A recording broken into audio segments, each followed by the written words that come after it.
So guys, what do you do when the compost heaps are really full? Exhibit A behind me.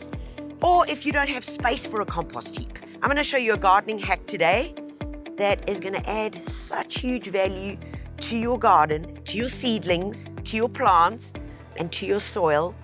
Here it is, sharing the secret now. So we all end up with loads of leaves, okay, especially in autumn, and it's amazing. Look underneath me. I'm standing underneath an avocado pear tree and a lychee tree, and believe it or not, they're evergreen trees, but evergreen trees actually mess more than deciduous trees. So deciduous trees, those trees that lose their leaves in winter.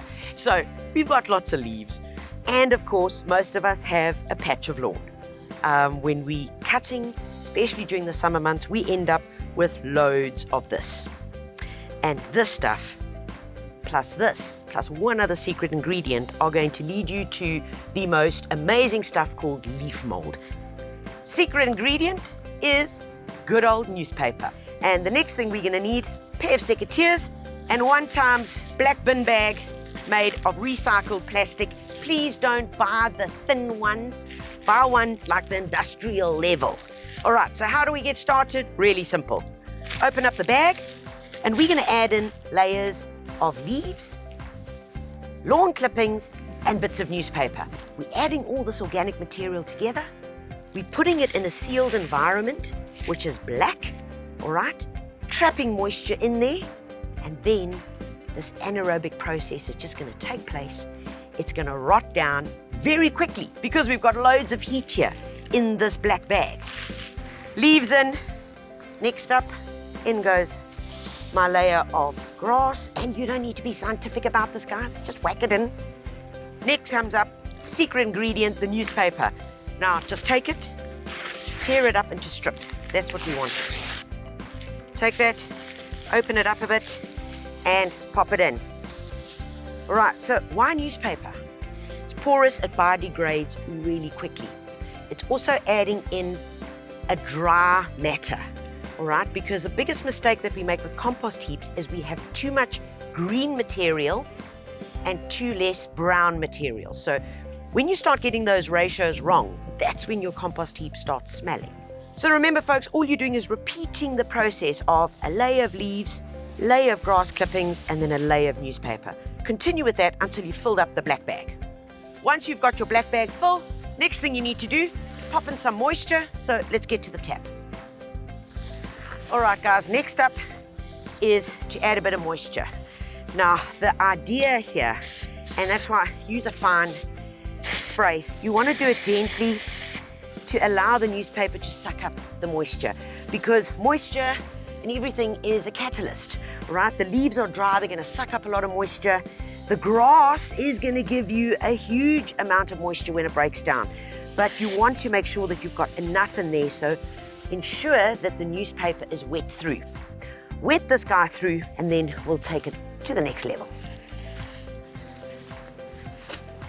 All right, folks, so the bag is a little bit more heavier than when we started, which makes sense because we added in water. And that's also why it's important to use a really heavy-duty black plastic bag, okay? Because you don't need any holes and you don't need this thing tearing, because it's going to need to sit for about 3 to 4 months, depending on temperature. Why do we use a black bag? Because black holds heat. It's going to control it. Next up is very, very simply just make a few little holes, not at the bottom, okay? Not at the bottom, just along the sides here. That just helps with a bit of breathing. Take this baby, and then we tie it up. So put this somewhere where somebody won't mistake it for garbage and throw it away, like next to the compost heap. This bag over here is probably about 6 weeks, so it's still early into the process. You can see the newspaper still here, leaves, all right? But as soon as you start going down, that is the process that we're looking for. And as they start breaking down, they turn into soil. And it is nutritious and fantastic and adds organic matter back into the garden, and it's amazing. So move along, Exhibit A. Take along Exhibit B. You can already see it's gorgeous. Little bit of leftover newspaper. You can see still going through the process. But everything has broken down. Leaves have broken down. grass clippings have broken down. But this now is forming your leaf mold. So what is it used for? You can use it in your pot mixtures. You can use it to germinate seeds. Use it as a mulch around plants. Put it into holes when planting because you're adding like 100% goodness here. Folks, this stuff is incredible. All that's left for me to do now is to find a spot to put it in and make good use of my amazing leaf mold. Well, from nothing to something. Look at that. Leaves, bit of newspaper, bit of grass clippings, and you've got this beautiful, beautiful leaf mold, which, as we said, can be used as mulch in your container gardening to germinate seeds. It's fantastic and it's free. If you like this clip, like it and share it. Also go to our YouTube channel where you can find out more gardening clips, long, short, for the beginner, for the advanced, that can help you become a greater gardener.